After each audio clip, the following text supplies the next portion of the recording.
El siguiente programa es clasificación A, apto para todo público, categoría I, informativo.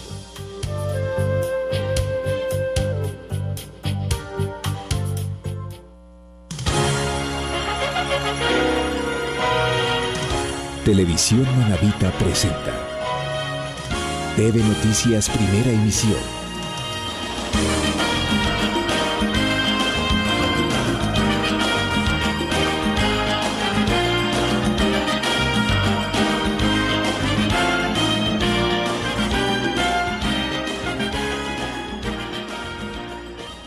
Sí, aquí lo tengo. ¿Qué tal, amigos? Muy buenos días, bienvenidos a esta primera entrega de TV Noticias. Ya estamos jueves 28 de marzo de 2019 y es un gusto compartir esta información o este espacio de noticias contigo, Paul. Buenos días. ¿Qué tal, Miriam? Excelente mañana, amigos televidentes. Qué gusto iniciar también esta jornada informativa como siempre. También un placer enorme darle la bienvenida a Miguelito Picuña. Miguelito, ¿qué tal? Allí pone, mi querido Paul. Buenos días, mi querida Miriam. Esperemos que hoy día nos vaya muy bien y buena información para los televidentes de TV Noticias. Bueno, es lo que esperamos definitivamente, Miriam. Varios ministros estarán, también importantes autoridades en esta jornada de jueves. Entre ellos, el ministro de Trabajo, el ministro encargado de Trabajo, estará cumpliendo agenda en Manta y en Puerto Viejo. Si el tiempo lo permite, y bueno, y si las conexiones aéreas también, lo tendremos acá precisamente en el estudio en Manta en breves minutos más. Y en tema electoral, Paul Panta, este tema que nos ocupa mayormente a todos los manavitas, sobre todo porque no tenemos aún un resultado definitivo, bueno, al menos en preliminares, de quién es el prefecto de esta provincia. Debemos informar que hasta el momento se mantiene este porcentaje de los escrutinios del 96.65% que dan como virtual ganador a Leonardo Orlando con el 28.46%, y seguido por Jaime Estrada con el 25.84%. Es de señalar que siguen las actas procesadas en un número de 3.604 e inconsistente 445 actas, que es un número elevado. El proceso que hay hasta el momento es de 125 actas, el proceso de validación. Hubo una votación de blancos de 143.078 votos y de nulos de 126.138, que es hasta lo que al momento se mantiene en el Consejo Nacional Electoral, es decir, esto es en el Centro de Procesamiento de Datos, de Resultados.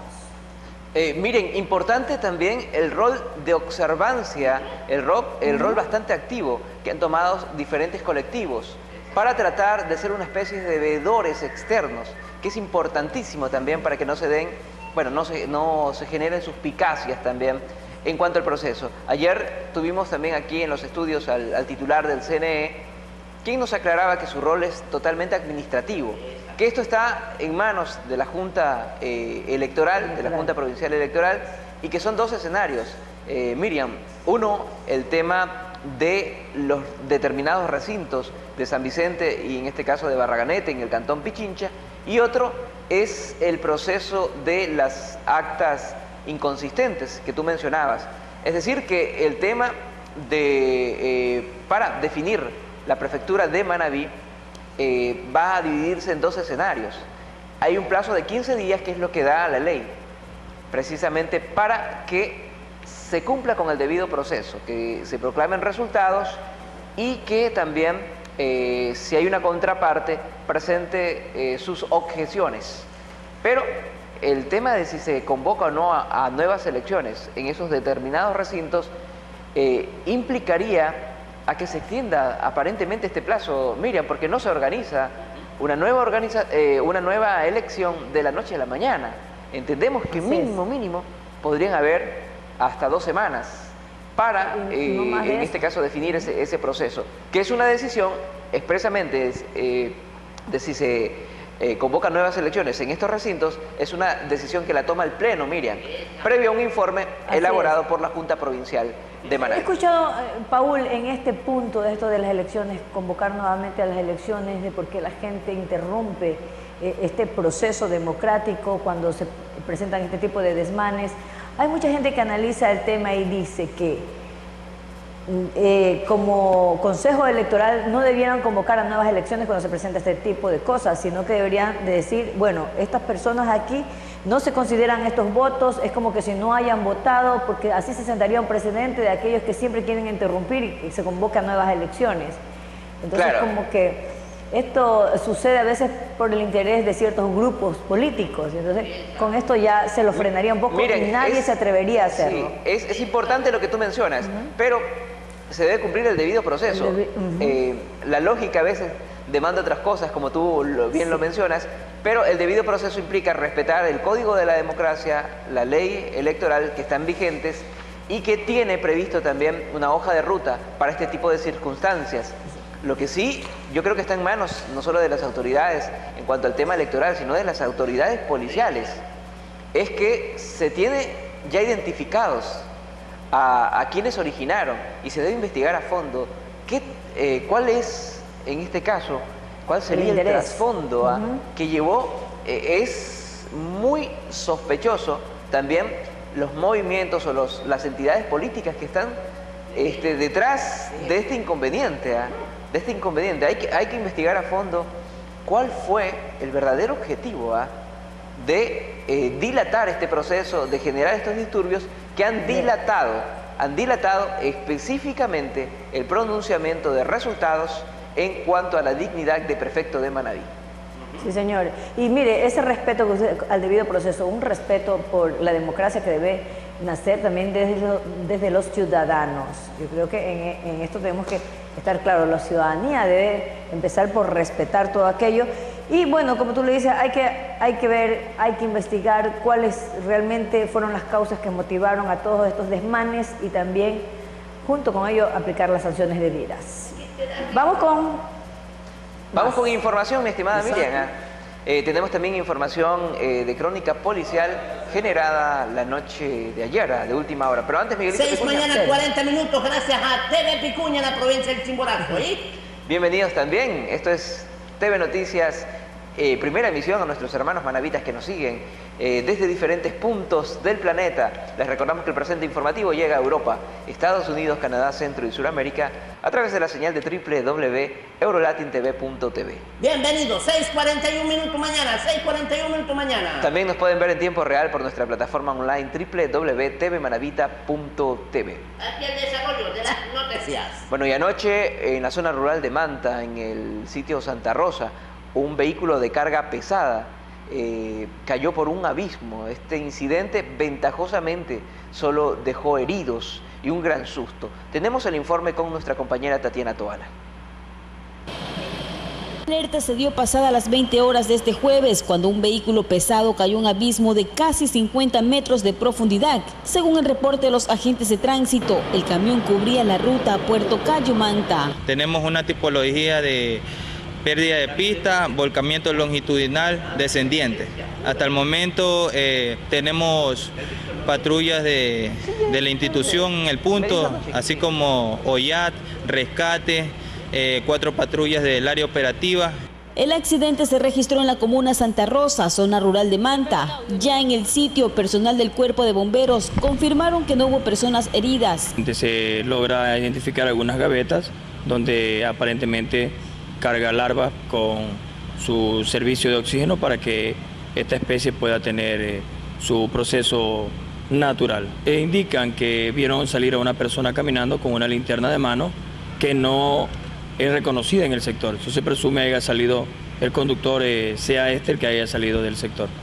La falta de señalización, la oscuridad existente en el sitio y un presunto exceso de velocidad habría sido la causa para que el conductor del camión perdiera pista y fuera a parar al abismo.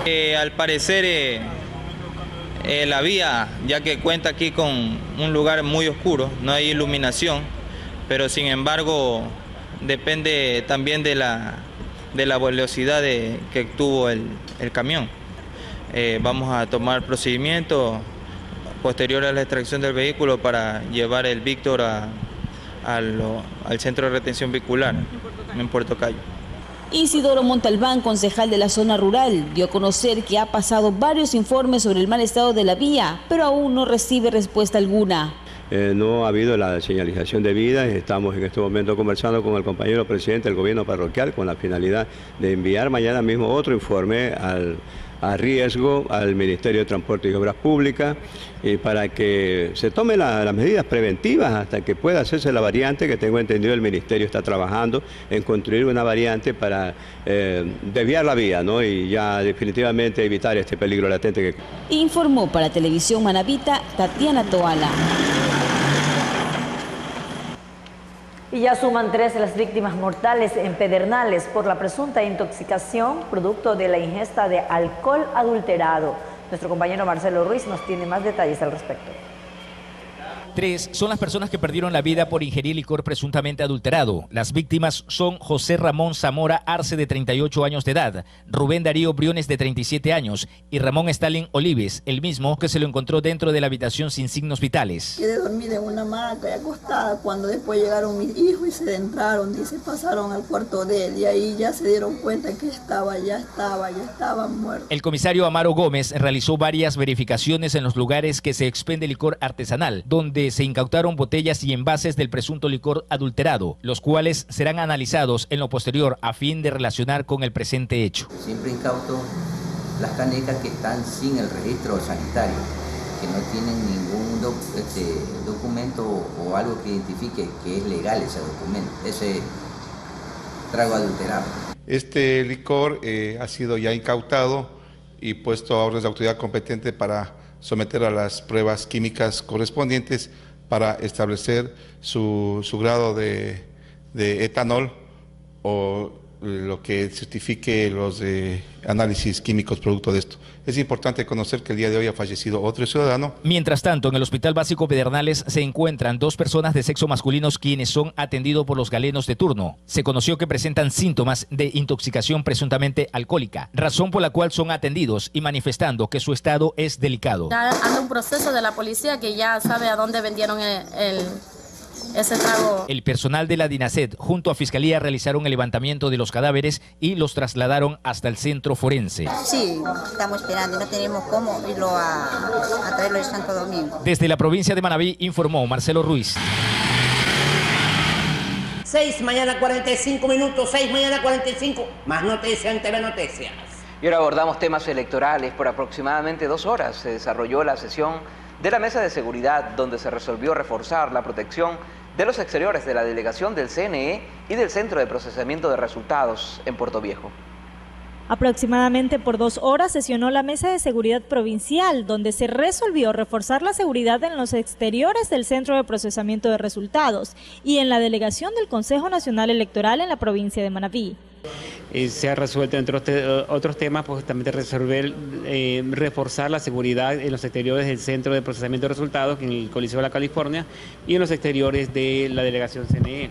Esto en cuanto al día de ayer se suscitaron unos hechos de carácter ya un poquito preocupantes, en el que incluso se quiso irrumpir tanto en las instalaciones del CNE como en el CPR, que incluso el día de anoche fuimos víctimas de una situación un poquito complicada debido a que nos quisieron violentar las puertas del vehículo para hacernos bajar, nos golpearon los vehículos con los vidrios que veníamos ahí. Carlos Chávez, director del Consejo Nacional Electoral en la provincia, señaló que varias personas fueron identificadas por los desmanes suscitados la noche del martes y que ubicará la denuncia en la Fiscalía General del Estado. Hay varias personas identificadas, yo personalmente identifiqué a algunos incluso compañeros docentes del Ministerio de Educación que los he conocido y que estaban ahí en este grupo. O sea, ya pondremos las denuncias respectivas a la Fiscalía General del Estado, porque identificamos algunas. Es más, las cámaras están identificando constantemente a los actores políticos o simpatizantes que están generando el caos en los exteriores del CPR. El gobernador de la provincia de Manabí, Javier Santos, expresó que hay un gran contingente policial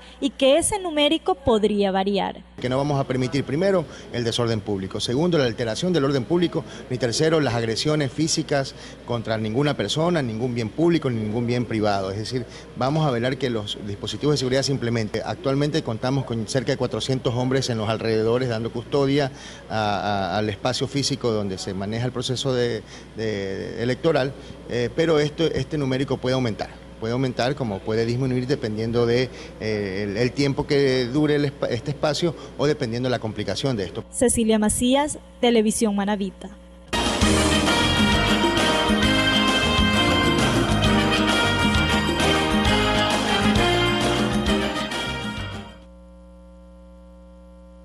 Compartimos otras noticias. Varios son los candidatos que se encuentran en los exteriores del Centro de Procesamiento de Resultados reclamando a los vocales de la Delegación Electoral de Manabí que se les impide el acceso. Francisco Bravo, candidato al Consejo de Participación Ciudadana y Control Social, dijo que los vocales de la Delegación Electoral de Manabí no los dejan ingresar al Centro de Procesamiento de Resultados. Bravo manifestó que esto es un atropello, ya que en el Pleno Nacional se aprobó el instructivo donde los candidatos podían ingresar a estos centros de contabilización de votos. El Consejo Nacional Electoral en pleno aprobó este instructivo donde los candidatos al Consejo de Participación Ciudadana podíamos entrar a los recintos electorales tan solo con el hecho de ser candidatos. Aquí lo dice el punto número 7 de esta resolución. Pero hoy los vocales de la Junta Provincial Electoral de Manabí hacen caso omiso a aquello.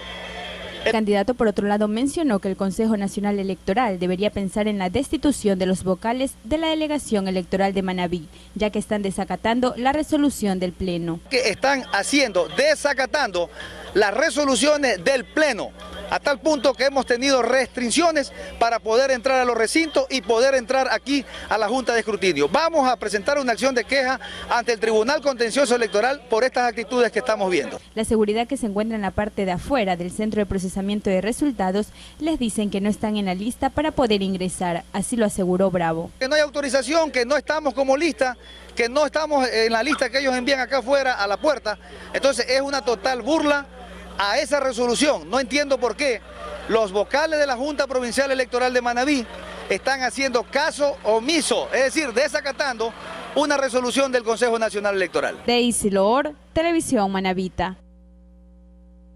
Con 52 minutos más noticia en TV Noticias. Y varias organizaciones sociales y agrícolas de la provincia de Manabí anunciaron su respaldo al candidato a la prefectura Leonardo Orlando, quien encabeza precisamente los índices de votación de cara a la prefectura. 6 líderes de diferentes organizaciones sociales y agrícolas de Manabí en rueda de prensa anunciaron el respaldo al candidato a la prefectura de Manabí, Leonardo Orlando. El presidente de la Asociación de Riego de Manabí expresó que de no respetarse la voluntad popular podría generarse discrepancias. Nosotros estamos aquí para protagonizar una defensa férrea de la expresión popular en las urnas y enviar un mensaje de que no vamos a permitir bajo ninguna circunstancia que la voluntad popular expresada en las urnas se violente de manera fraudulenta. No vamos a permitir un fraude electoral más. La voluntad popular de los electores de Manabí tiene que ser respetada. En este sentido, nuestro respaldo enorme hacia el nuevo prefecto Leonardo Orlando. Esto no es una amenaza, es una advertencia. La voluntad popular debe respetarse porque estamos cansados de que se tuerza. Vamos a pronunciarnos y vamos a levantarnos en el caso de que eso suceda, contra los causantes de posibles fraudes. El presidente de la Unión Provincial de Organizaciones Campesinas de Manabí, Alejo Baque, solicitó al Consejo Nacional Electoral que se den a conocer los resultados de la dignidad de prefecto. Le estamos advirtiendo al Consejo Nacional Electoral de la provincia que esperamos ya un pronunciamiento inmediato. No puede ser que a 3 días de las elecciones todavía no nos den unos resultados. Por su parte, Irma Domínguez indicó que estarán en vigilia hasta las últimas consecuencias. Por eso estamos aquí con esta actitud positiva y con la rebeldía que nos caracteriza a las mujeres y los hombres de esta provincia, defendiendo la voluntad de nuestro pueblo. Nosotras las mujeres y los hombres del campo estaremos aquí en vigilia hasta las últimas consecuencias. Los diferentes dirigentes coinciden con la solicitud de respeto a la voluntad de los electores e indicaron que es una necesidad imperiosa defender la democracia. Que se respete la voluntad del pueblo, porque si bien es cierto, está determinada claramente que el nuevo prefecto de la provincia de Manabí es Leonardo Orlando, y por ende se irrespeta el conocimiento de los diferentes miembros de las juntas que han estado presentes. Se habla de que hay alrededor de 420 y pico de urnas que tienen inconsistencia. Eso es un irrespeto a quienes estuvieron al frente de las urnas, que son 5 miembros por cada junta. Es una necesidad imperiosa defender la democracia, defender la voluntad popular, pero por sobre todas las cosas, Manabí en estos momentos vive un hito histórico de romper con las hegemonías de los grupos económicos que lamentablemente en las últimas décadas han mantenido subyugado al desarrollo de la provincia. Es por eso que vemos en Leonardo Orlando la posibilidad de un nuevo liderazgo, de una persona honesta, comprometida, preparada y por sobre todas las cosas con la voluntad patriótica para desarrollar Manabí. Cecilia Macías. Entrevista en TV Noticias.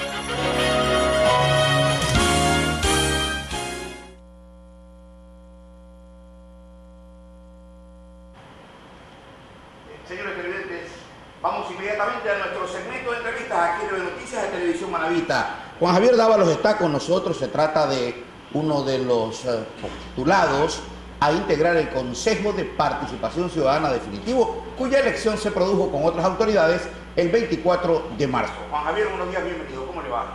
Buenos días a todo Manabí en esta mañana que nos está viendo y escuchando. Bueno, ¿cómo le fue en la elección? Cuéntenos, comente. Hasta el momento estamos ocupando el 4º lugar. Lastimosamente han habido muchas irregularidades en este proceso electoral. Todavía falta por escrutar el 6% de las actas, es decir, se cuenta al momento con el 6% de actas inconsistentes, entonces estamos esperando en estos días hacer un esfuerzo importante para resolver esas inconsistencias y ver los resultados oficiales que determinan. De todas maneras, usted puede darse por bien tratado porque ha vencido a poderosos monstruos que participaron en esta elección. Sí, pero sobre todo hemos vencido, yo creo que la ciudadanía ha vencido una campaña intensa por el voto nulo. Creo que la ciudadanía ha demostrado que está a favor de un Consejo de Participación Ciudadana y Control Social. Creo que toda esta campaña impulsada por Julio César Trujillo, este gobierno y el mismo Consejo Nacional Electoral a favor del voto nulo fue un completo fracaso. El voto nulo apenas alcanzó el 22% de la elección nacional. Es decir, sobrevivieron las raíces democráticas del Ecuador. Sobrevivieron las raíces, sobrevivió el Consejo de Participación Ciudadana. Lo que sí tuvimos es un alto porcentaje de voto blanco, ¿no? Ese voto blanco es producto de un desconocimiento de la ciudadanía de las propuestas y las trayectorias de los candidatos al Consejo de Participación. Pero este no fue un error de los candidatos que asumimos este reto, sino fue un error del Consejo Nacional Electoral por impedirnos nuestra promoción y nuestra difusión de las propuestas. Ese creo que fue un error importantísimo del Consejo Nacional Electoral y además está establecido en el informe previo de la OEA. Usted me está diciendo entonces que no prosperó la idea de los 43 postulantes de presionar al Consejo para que abriera la posibilidad de una libre exposición de la misma forma que lo hicieron los candidatos a las otras dignidades. Así es, el Consejo Nacional Electoral demostró, y yo creo que lo estamos viendo durante este proceso, que no fue lo suficientemente capaz para llevar adelante este reto de seleccionar a las nuevas 7 autoridades al Consejo de Participación Ciudadana y Control Social. Han habido un montón de irregularidades, desde censura previa para nuestras spots publicitarios, pasando por una campaña agresiva que involucró financiamiento para la promoción del voto nulo, una falta de claridad en las reglas del juego hasta el último día de las elecciones. Otro error importantísimo que cometió el Consejo Nacional Electoral fue difundir unos casilleros que en la hora de las elecciones no estuvieron presentes en la papeleta de votación. No sé si los ciudadanos recuerdan, a nosotros nos identificaban con el casillero número 17. A la hora de llegar a las elecciones y ver la papeleta de votación, no existía ese número dentro de la papeleta, lo que le dificultó a la ciudadanía el encontrar a los candidatos a los cuales conocía. Pero desde el principio, esta elección tuvo el carácter de sui generis, incluso por esa selección preliminar. ¿Cómo así se sometieron ustedes a él? La verdad es que nosotros no había más remedio. No conocíamos las reglas del juego antes de... Parece que ni estaba. Claro, el Consejo Nacional Electoral eligió de los 202 participantes que nos presentamos a este proceso, a 43 que cumplimos todos los requisitos que contemplaba el reglamento del CNE y la ley. A partir de ese momento se empezó a diseñar la campaña electoral. A partir de ese momento ya se nos impidió la promoción de nuestra trayectoria y de nuestras propuestas. Es decir, ha sido, como la misma Organización de Estados Americanos ha dicho, ha sido una campaña en donde nos han impuesto las reglas, nos han cambiado las reglas de un día para el otro. Ojo, así me pareció efectivamente a mí, ¿no? Pero, dígame usted, aún ese pequeño spot que fue el único que de manera oficial proyectaba a cada candidato, ¿estaba controlado? Estaba controlado. ¿En qué sentido? Nosotros, y para darles un ejemplo, proponíamos la no privatización de las empresas públicas, proponíamos la elección de autoridades sin favoritismos y proponíamos la lucha de la corrupción del actual gobierno. Cuando yo digo del actual gobierno, esa parte se me censura y no se me permite salir al aire. Eso también fue denunciado y también forma parte del informe preliminar de la OEA. Esto demuestra cómo ha habido una intención clara de desfavorecer a unos candidatos a costa de favorecer a otros. Esto para nosotros es importantísimo decirle a la ciudadanía, decirle que nosotros hemos sido identificados con un proyecto político, con el proyecto político del anterior presidente de la República, Rafael Correa, y por eso se nos ha impuesto un montón de trabas, a diferencia de otros candidatos que se les ha favorecido. ¿Y usted qué espera para independizarse de Correa? Nosotros no somos de Alianza País, no pertenecemos a ningún partido político. Ese es uno de los requisitos del Consejo Nacional Electoral para participar de estas elecciones.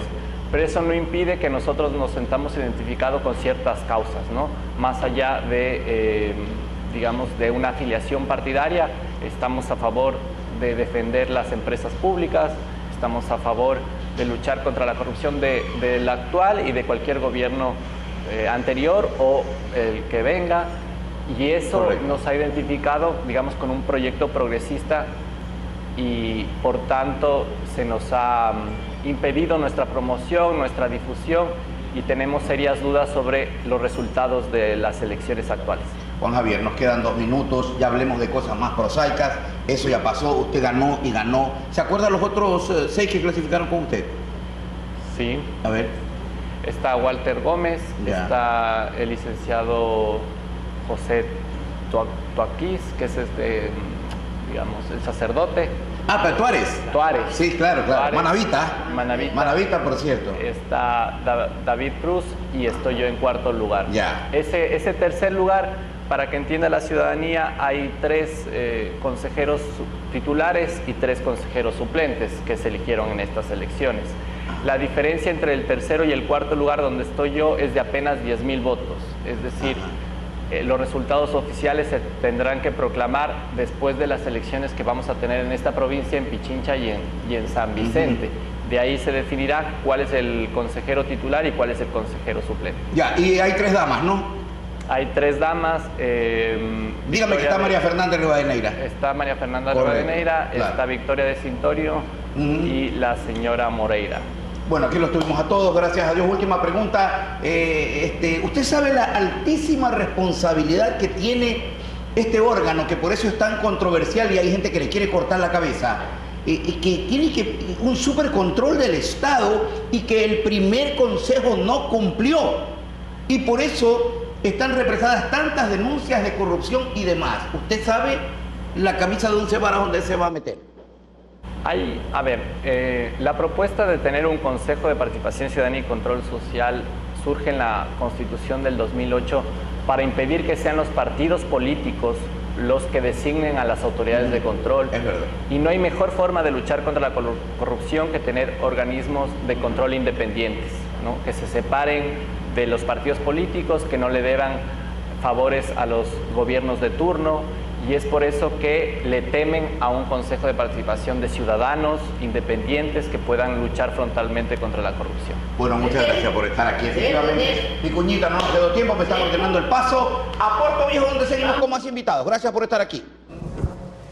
Así es, Víctor, muchas gracias. Vamos a continuar en esto del análisis de los resultados virtuales que hasta el momento se tienen en la provincia de Manabí, también una panorámica a nivel de lo que son los resultados en el país. Para ello hemos invitado al doctor Vicente Abril, activista político, con quien hablaremos precisamente de este tema. Gracias por acompañarnos, doctor, bienvenido.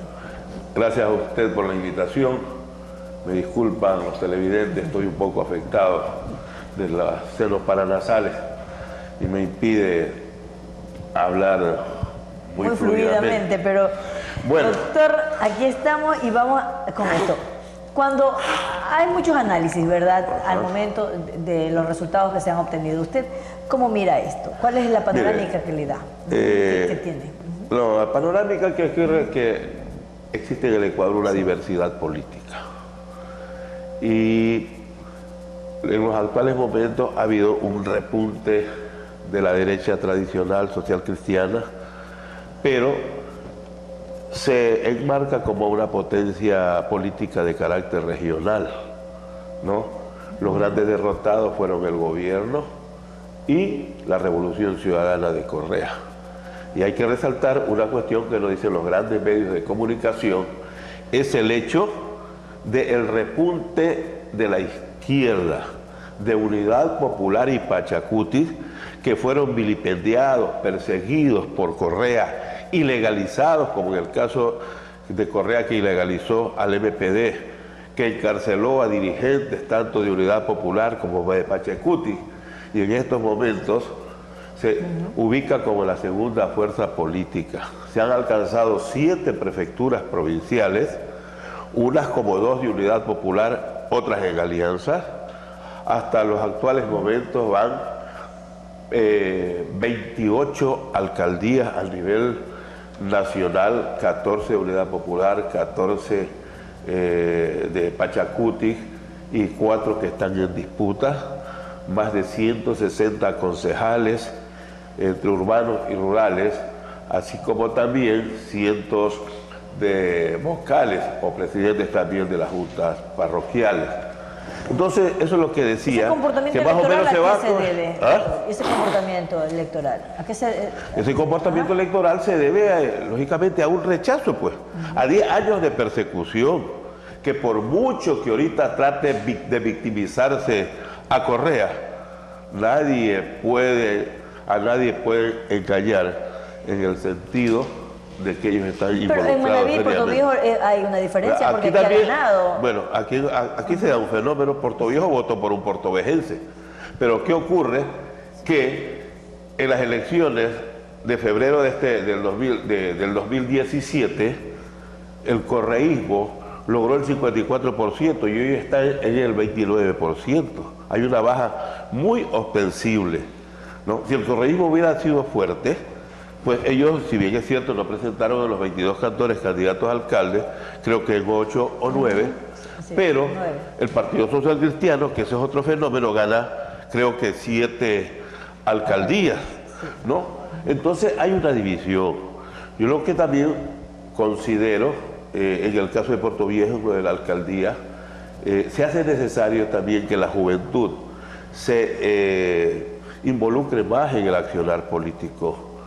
La juventud necesita un poco de capacitación política, se necesita elevar el nivel ideológico y político de la población, porque ocurre que como que hay veces a unos le están dando palo y la gente está como feliz.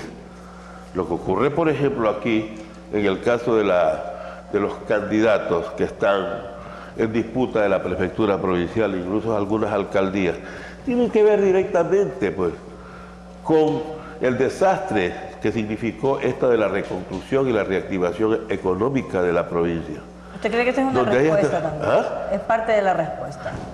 Es una parte de la respuesta, pero también hay situaciones que ganan justamente, que no están totalmente derrotados, ¿no? Que hay gente que todavía cree en estas cuestiones. Los jóvenes aquí en Puerto Viejo son los que votaron por un candidato, el virtual ganador. Porque ellos posiblemente no sienten lo que sienten sus padres, de que tienen que pagar impuestos prediales altos, que van en impuestos, etcétera. Simplemente, lógicamente, ven el asunto de la diversión, podríamos decir que el porcentaje más alto de la votación es de jóvenes. Sí, un porcentaje alto de jóvenes. Además, no es que aquí el alcalde Casanova, en el caso de Puerto Viejo, hoy está considerando... Es la primera vez que se reelige a un alcalde en Puerto Viejo. Pero él está considerando algunos aspectos que plantearon otros candidatos, ¿no? Que se va a ir a los barrios, etcétera. Él tiene que entender que él descendió electoralmente. Creo que las elecciones pasadas estuvo en más del 60 y pico %. Bueno, habían menos candidatos también. Pues. En un 44%. Entonces ahorita estuvo más repartida. Es decir, además tenemos que ver en la cantidad de votos nulos, de votos blancos, es decir, un 70% de la población no está conforme con esta cuestión y él tiene que sintonizarse con los intereses, con las aspiraciones del pueblo. En todo caso, hablando del panorama general, ¿no? Hay que seguir analizando las cuestiones. Lo que decía, hay un repunte de la derecha, ¿no? La derecha también lo está guardando a Rafael Correa, porque Rafael Correa nunca fue de izquierda, no es de izquierda, y lo están guardando como una carta bajo la manga, ¿no? Y hay ese repunte, le digo, del centro izquierda o de la izquierda, por lo que se hace necesario para el 2021 la conformación de un gran frente, de esta tendencia patriótica, democrática y de izquierda, porque esa tendencia se mantiene aún. Esa tendencia fue la que se expresó con Lucio, la que se expresó con el mismo Correa, pero esa tendencia ha retomado su fuerza. Luego ¿Cuál es el comportamiento que deben tener los actores políticos? Los actores políticos en este momento es ser más frontales, ir a la formación de nuevos cuadros, de cuadros jóvenes, ¿no? De involucrarse más en el quehacer político, la juventud, y los dirigentes de las organizaciones políticas también a apuntar a la formación, a la educación, porque es necesario que pongamos gente con capacidad como candidatos, porque también ha habido un montón de pacharacos políticos que se presentaron.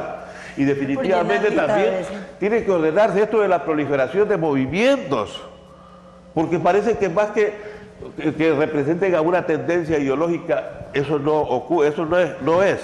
Parece que es un problema de carácter personal o de grupo. ¿Cómo? Se difumina más bien el interés político. Pero ellos dicen, no, nosotros no tenemos ideología, no somos ni de izquierda, ni de derecha, ni de centro. Entonces, mentira, en la práctica representan a los intereses ideológicos de la burguesía, de la derecha, que le hacen el juego a esos sectores, ¿no? Y más en ellos prima son sus aspiraciones, digo aspiraciones, no digo ambiciones, de carácter personal, ¿no? O crean esos mini movimientos, etcétera, para entrar a las negociaciones políticas. Y eso no debe ser. Yo creo que los partidos tienen que definirse ideológicamente. Y ahora más que tienen un reto mayor de ser confiables, de ganar la confianza, ¿no? Claro, que se ha perdido bastante, ¿no? Y la confianza se la gana, pues lógicamente, con el acercamiento, con la convivencia diaria con los sectores populares. Queremos agradecerle, doctor, por su análisis traído en esta mañana a través de Televisión Manavita. A usted, discúlpeme por realmente que no esté en las mejores condiciones. Doctor. Gracias, siempre es para nosotros importante contar con su apreciación y análisis político. El doctor Vicente Abril, en esta mañana, activista político de Manabí. Vamos a la pausa publicitaria y enseguida volvemos con más de TV Noticias. Entrevista en TV Noticias.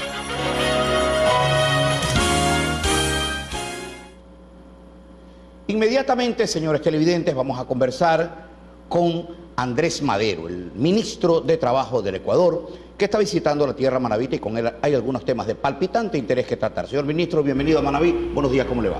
Buenos días a toda la audiencia de TV Manabita. Un gusto estar aquí en esta entrevista.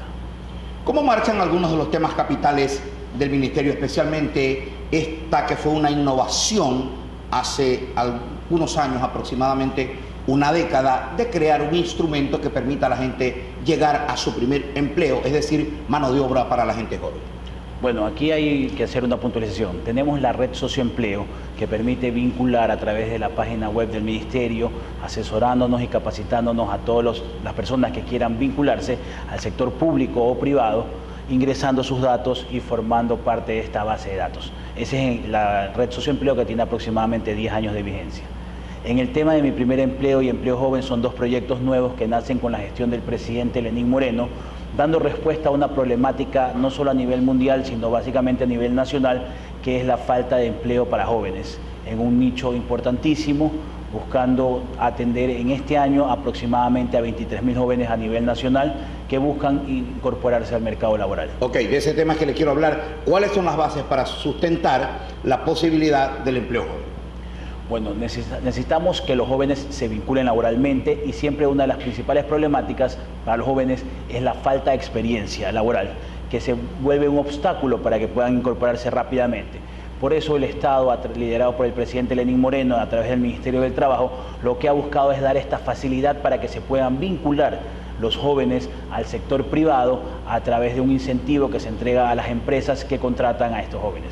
Hay una diferenciación. El tema Mi Primer Empleo se da básicamente para los jóvenes que tienen alguna formación académica, profesional o técnica en sus últimos años, al estilo de prácticas preprofesionales, pero ya se van incorporando durante un proceso de 6 meses a la institución privada en la cual van a desempeñar su trabajo. Y en el tema de empleo joven no necesariamente se requiere algún tipo de formación académica, sino que simplemente para jóvenes comprendidos entre 18 y 26 años. ¿Cuáles son esos incentivos que da el ministerio? Bueno, para el tema de Mi Primer Empleo se da, el pasante recibe 1/3 de la remuneración, y de este tercio el 50% es pagado por el Ministerio del Trabajo, así como el 50% del aporte al salario básico durante 6 meses, con la condición de que a partir del 7º mes sea contratado por parte del Estado y reciba la otra parte del 50%. Es decir, un aporte aproximadamente de $1.200 por cada uno de los pasantes que tenga la empresa privada. Y para el tema de empleo joven, de igual manera, el 50% de la remuneración básica unificada media, que para este año es $394, más los demás incentivos de beneficios sociales. Eso para ingresar a la empresa privada. En cambio, para el sector público, digo yo, podría ser más difícil por la recurrencia de tener que concursar, salvo la masa, el espacio de empleo que brindan organismos como los municipios, donde hay un escenario que es de decisión personal del alcalde. Bueno, en este tema del sector público, lo que se realizan son prácticas preprofesionales que están acorde a lo que establece la Ley de Educación Superior, pero lo que necesitamos prácticamente es vincular al sector público, al sector privado, productivo del país. Básicamente. Se está dando incentivos para que los jóvenes formen parte de actividades técnicas, tecnológicas específicas. Tenemos convenios con empresas multinacionales como Huawei, por ejemplo, donde los jóvenes dan toda su capacidad que han aprendido en el transcurso del tiempo en su formación académica. No queremos jóvenes que simplemente vayan a sacar copias, que estén ahí pasando café, sino que jóvenes que se formen y se incorporen en el proceso productivo del sector privado, porque es donde van a tener la durabilidad de su empleabilidad y no vamos a depender siempre del Estado que esté dándole el empleo. Háblenme de operatividad del método. ¿Funciona la página? ¿Le para bola a la gente? ¿Hay una base de datos? Bueno, claro, en el tema de la red Socioempleo hay buenas noticias que dar. A pesar del momento duro que vive el país, porque hay que reconocer que es un momento duro económicamente que estamos atravesando, pero gracias al liderazgo del presidente Moreno, con las decisiones que se han tomado en forma clara, le podemos comentar que desde el mes de diciembre hasta el mes de febrero se han vinculado aproximadamente 10.000 personas a través de la red Socioempleo, no solo jóvenes, sino de todo tipo de perfiles profesionales. En el tema de Mi Primer Empleo y Empleo Joven, proyectos que arrancaron a finales del año y están arrancando en este año, se han vinculado ya 1.000 personas en cada uno de los dos proyectos, y esperamos este año cerrar con aproximadamente 20.000 jóvenes incorporados entre los dos proyectos. Ya, eso me quiere decir que usted tiene un registro, un grupo de elegibles, para decirlo de alguna manera. Hemos hecho convenios con universidades alrededor de todo el país. Aquí en Manabí tenemos suscrito convenios con varias universidades, quienes son los que nos permiten tener los perfiles para el tema de mi primer empleo, para vincularlos directamente. Por ejemplo, en el caso de que una empresa nos requiera un perfil de un analista de sistemas, de una persona que conozca administración de empresas, nosotros sabemos dónde y le otorgamos a la compañía 5 o 6 perfiles para que tome la decisión de quién es la persona que le va a utilizar. Usted me habla de asesoría, es decir, hay una preparación preliminar. Hay asesoría, hay acompañamiento, tenemos convenios firmados multilateralmente con las empresas del sector privado. En Manabí también tenemos muchos convenios firmados, cartas de intención de este proyecto que han tenido mucho impacto en la ciudadanía. La pregunta del millón: ¿es verdad o es mentira que el gobierno desvinculó a 10.000 funcionarios públicos en diversas áreas? A ver, ahí hay que hacer una puntualización. El Estado, el presidente Lenín Moreno, lo que ha buscado siempre es optimizar los recursos de todos los ecuatorianos para que sean utilizados en la forma más eficiente posible y que estos permitan mantener los servicios en calidad y en cantidad para todos los ecuatorianos.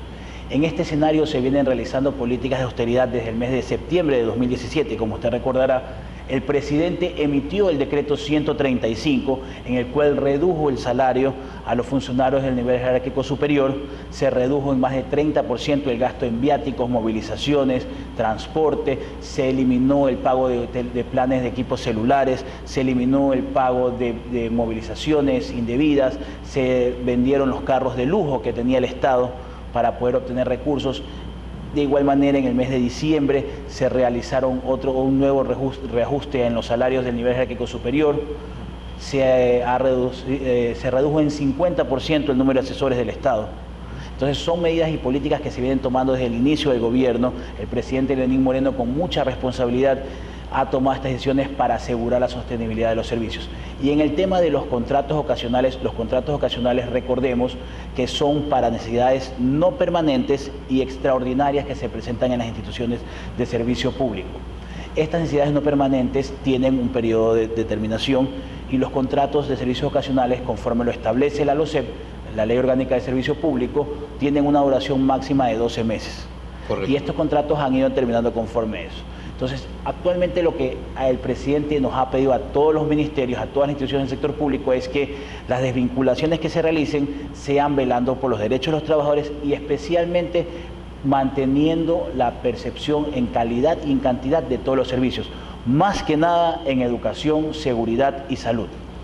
Muy bien, ahora cambiamos de tema, vamos a temas más prosaicos. Tengo un amigo que vino del Alto Pichincha, él participó en el Inti Raymi, sueña con la reconstrucción del Tahuantinsuyo, anda buscando trabajo. A ver, señor Picuña, ¿qué es esto?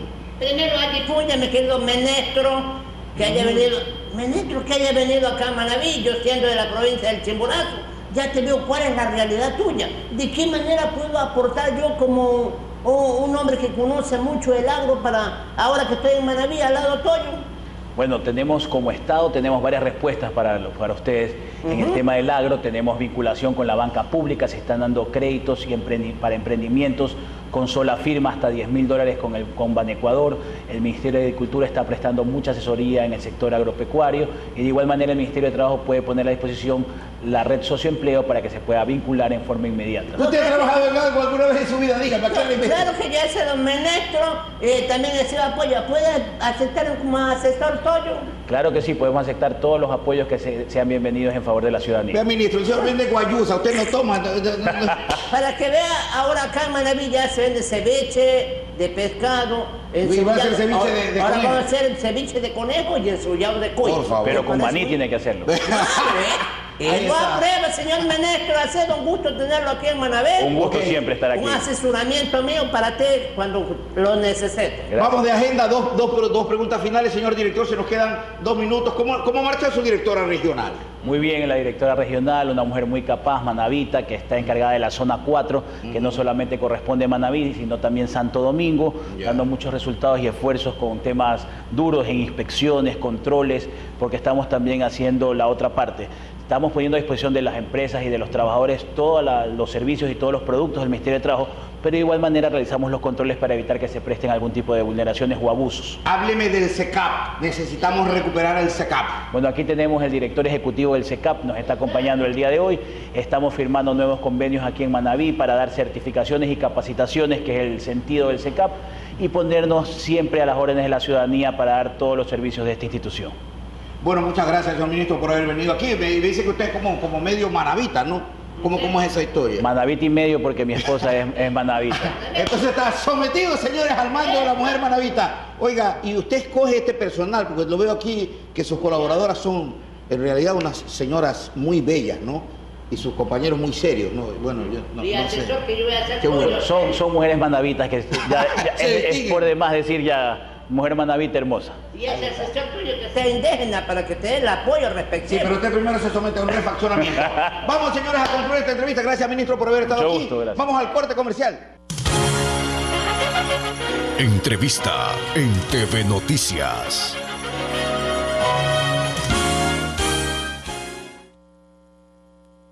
Y es un gusto recibir a nuestra siguiente invitada, la economista Yeli Camacho. Ella es feminista mexicana y está con nosotros en Puerto Viejo, invitada por Plan Internacional para exponer algunos temas dentro de un evento que están ellos realizando. Muy buenos días, gracias por acompañarnos. Bienvenida, Yeli. Hola, muy buenos días. Gracias a ustedes y a todo tu auditorio por estarnos viendo en este momento. Y hablamos en esta mañana de este primer curso Mujer, Empoderamiento, Liderazgo Transformador. ¿A qué hace referencia y cuáles son los temas que vas a tratar dentro de este importante evento que se va a desarrollar aquí en Puerto Viejo?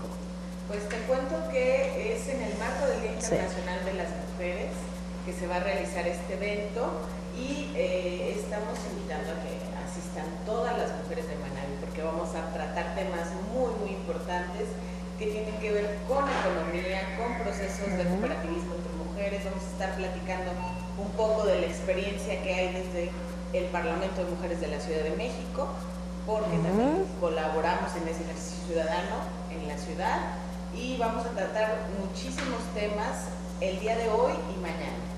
¿Cuándo empieza ese curso? Hoy. ¿Y cuántos días? Son dos. Y son 2 días. Jueves y viernes.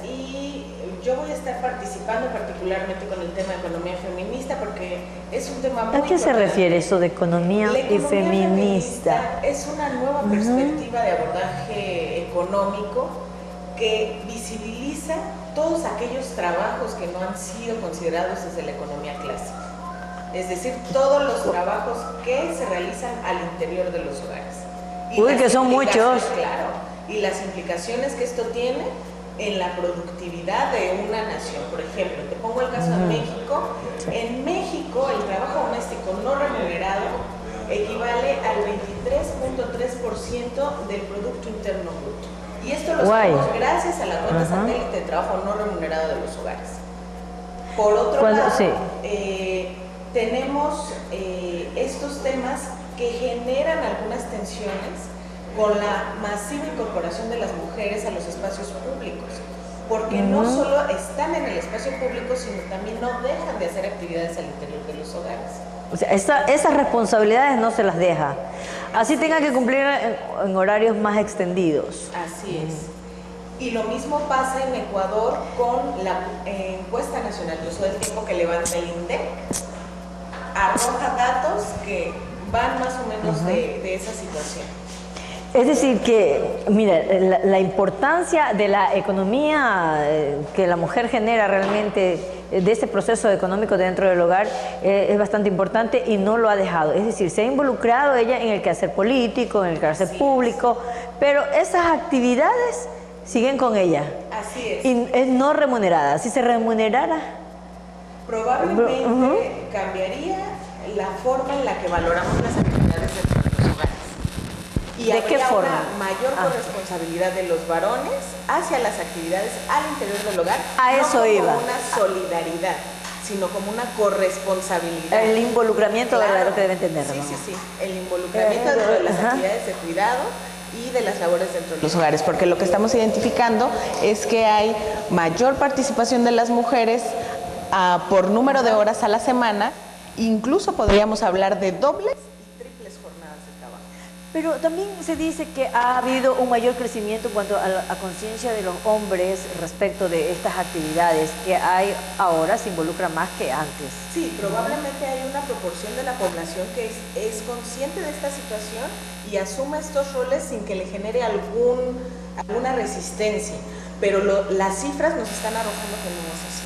Que las mujeres seguimos realizando trabajo dentro de los hogares y fuera de los hogares, lo cual genera una merma en el bienestar físico, emocional, incluso en el tránsito por los espacios públicos. Entonces es bien interesante que puedan acercarse a este curso de empoderamiento y liderazgo transformador, que van a estar estos 2 días, porque vamos a tratar temas que atraviesan no solo el tema de economía feminista, sino de políticas públicas y la forma en la que podemos incidir para que realmente se vayan desmontando como todas estas prácticas que...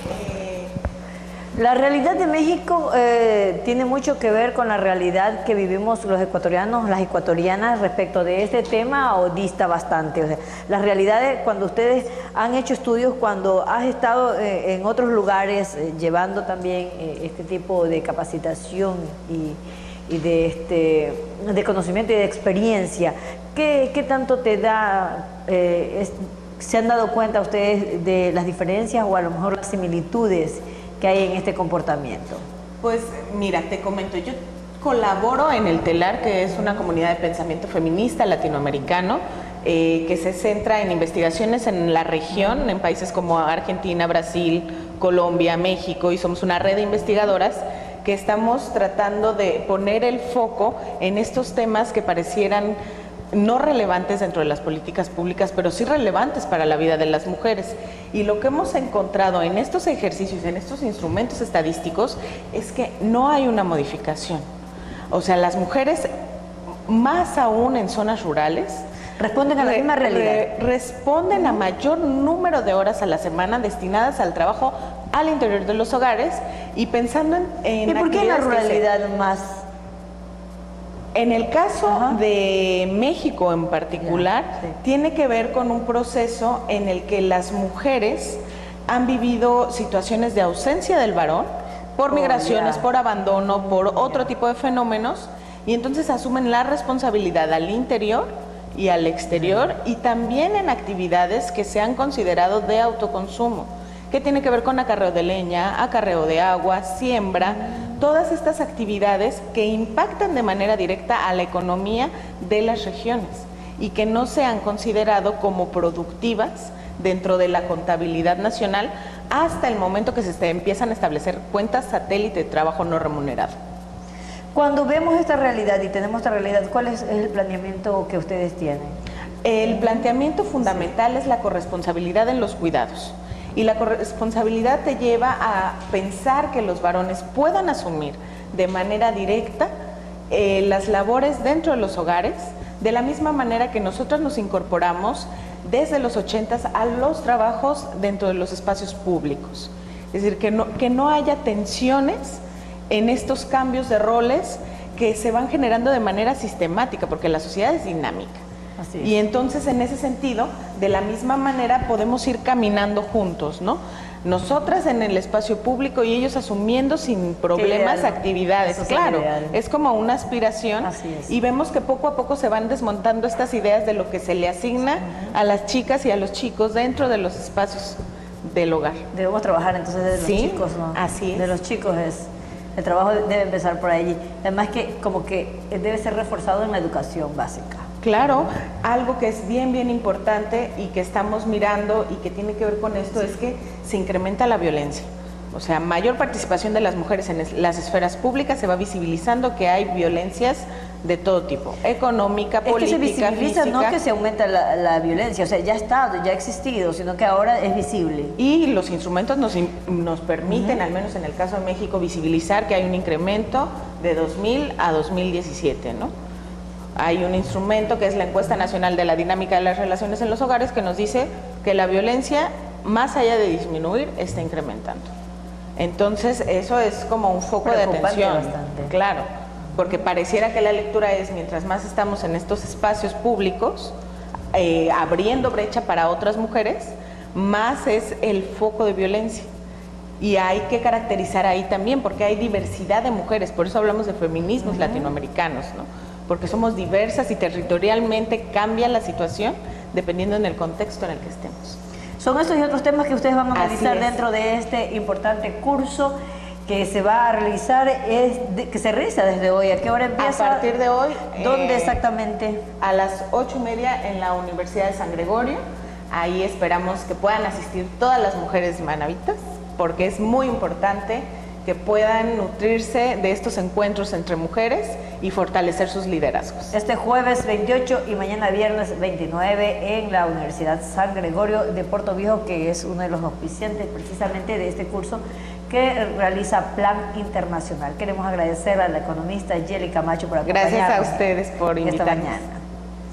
Vamos aquí a hacer una breve pausa, amigos televidentes, y enseguida tenemos más en TV Noticias. Entrevista en TV Noticias.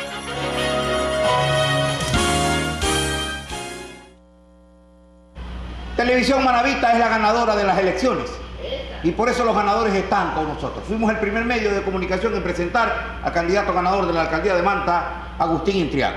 Y fue el primer medio en presentar a Leonardo Orlando. Hoy está con nosotros el ganador de las elecciones en el cantón Puerto López, Javier Pincay, a quien le damos la más cordial de las bienvenidas. Javier, buenos días, ¿qué tal? ¿Cómo le va? Muy buenos días, mi estimado. Bien, aquí con mucha alegría, con mucho positivismo y con mucha fuerza y amor para comenzar a construir lo que queremos construir en Puerto López. Qué bueno. A ver, ¿cómo le respondió la gente y qué porcentaje tiene usted de votos para haberse consagrado como nuevo alcalde? Bueno, nosotros tenemos 42% frente al segundo que tiene 15%. Es altísima esa votación. ¿Eso le puede garantizar algunas concejalías, Javier? Claro, por supuesto. Nuestros concejales son los más votados, los 5 más votados, ¿no? Pero bueno, ahí tenemos que mirar bien porque la cuestión de Hong, no sé todavía los resultados finales, pero nuestros candidatos concejales son los que tienen su mayoría de votos para nosotros, ¿no? ¿A qué se debe su triunfo? ¿A Javier Pincay, a su partido, a la respuesta ciudadana, a la ineficacia del actual consejo?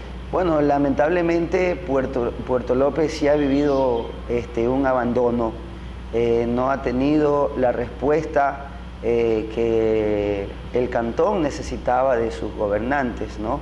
Y entonces son momentos, una nueva época que Puerto López está viviendo y se notaba claramente que quería un cambio generacional. Entonces nosotros estamos ahí pendientes también de lo que pasaba y sí decirle que tenemos un trabajo hecho. Yo decía, tenemos 14 años en gestión del desarrollo local, demostrando que sí hay cosas posibles que se pueden hacer con la cooperación internacional en este caso.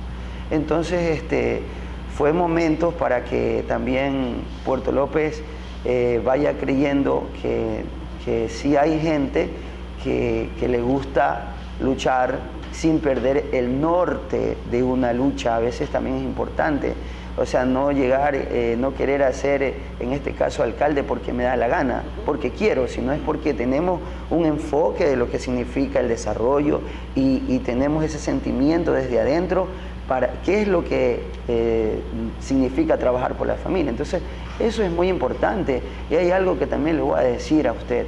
Puerto López nos deja una lección a los políticos y también a toda su gente. Está dando una clase de moral.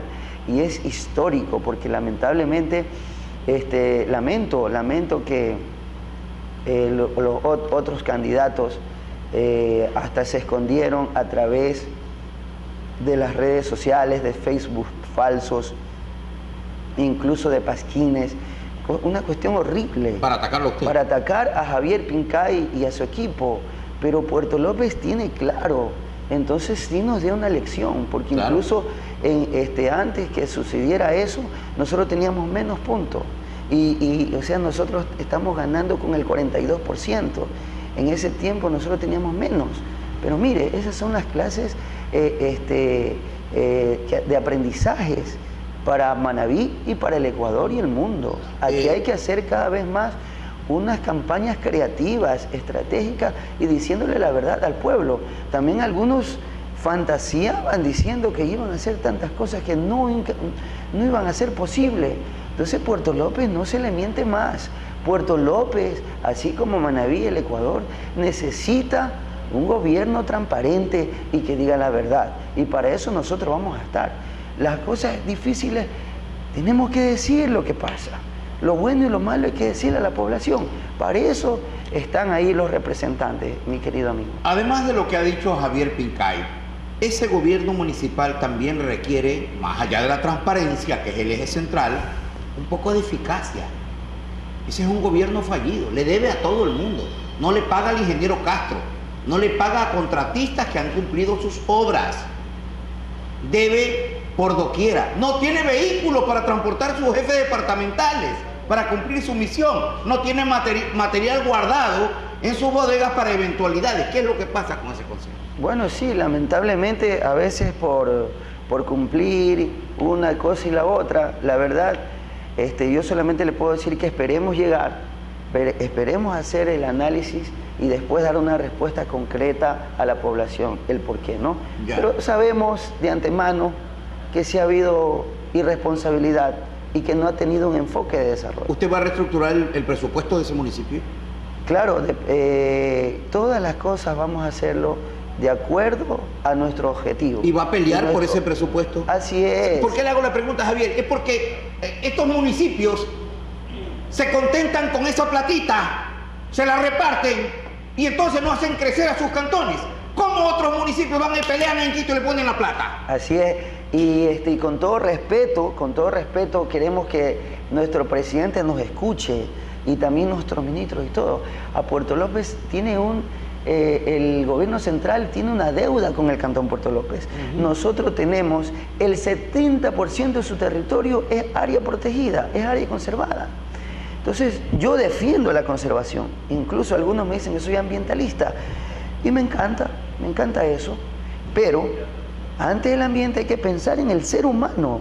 Así es. Entonces, si Puerto López no tuviera esa área protegida, capaz que en estos momentos tuviera agricultura en gran escala, ganadería, industria hotelera, etc. Y su economía estuviera mejor. Pero, aquí vamos el pero, yo no es que estoy en desacuerdo de la conservación, al contrario, estoy de acuerdo y vamos a hacer todo nuestro esfuerzo para seguir conservando y promocionando esa conservación. Pero el gobierno central tiene que recompensar al Cantón Puerto López, porque tenemos 40 años con un Parque Nacional Machelilla, pero ¿dónde ha estado la recompensa por el Cantón? No tenemos la infraestructura básica. Puerto López aún tiene lodo, tiene algunas cosas. En el tema de la salud y la educación no ha sido atendido. Puede imaginarse que tal vez ustedes podrán ir y nosotros sacamos un diagnóstico en el centro de salud, pero ese diagnóstico no es real, porque mucha gente no quiere ir pues, a que le den la paracetamol. Entonces mucha gente lo que tiene que recoger es sus ahorros e irse afuera al médico particular. Entonces no se está teniendo un diagnóstico real de cómo está la salud en el cantón. Pues no tenemos hospital, no tenemos la extensión universitaria. Entonces ese tema son temas del gobierno central que tiene que atender al Cantón Puerto López y tiene que compensarlo.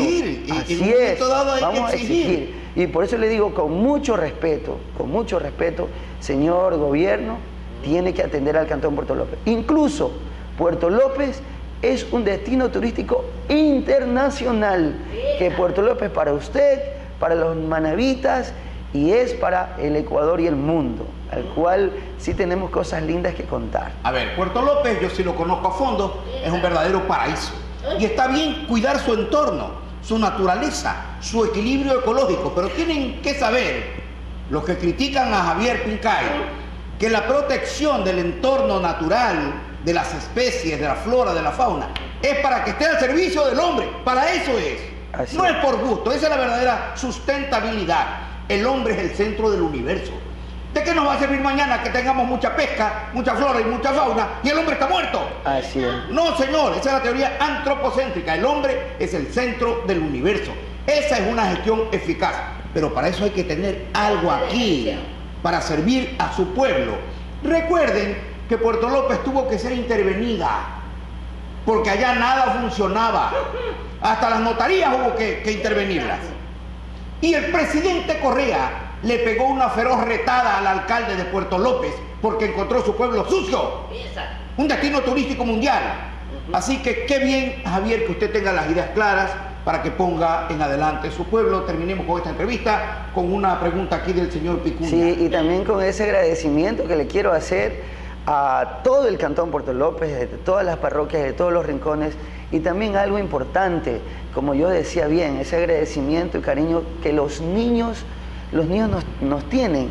Eso es cosas lindas. Y a mí no me gusta decir mucho esta palabrita que voy a decir, pero de verdad que sí es mi orgullo que los niños tanto respalden esta propuesta, ¿no? Los niños nos dan un mensaje de esperanza, y esa esperanza que cada vez estamos más seguros y cada vez que tenemos mucho cariño y amor para no defraudar a los niños. Y también a las mujeres, en todas las mesas de las mujeres, fue más del 42%, ¿no? Más del 50% en temas de las mujeres. A ver, señor, rápidamente, 30 segundos. Buenos días.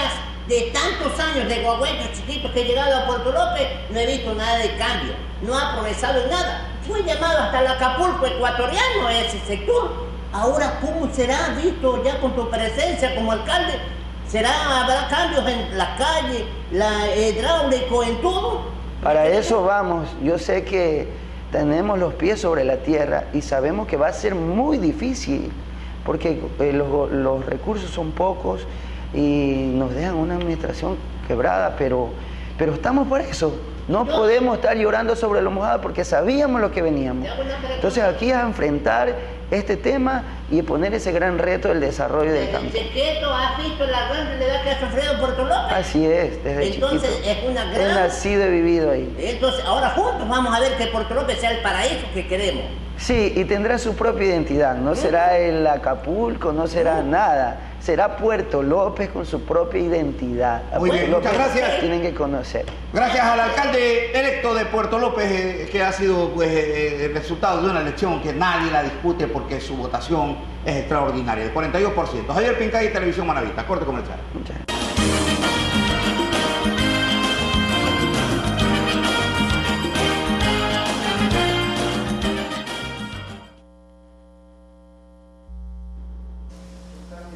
Miriam, Nos despedimos, Víctor.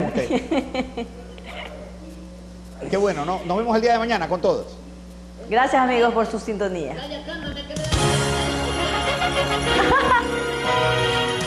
Televisión Manavita presentó TV Noticias Primera Emisión.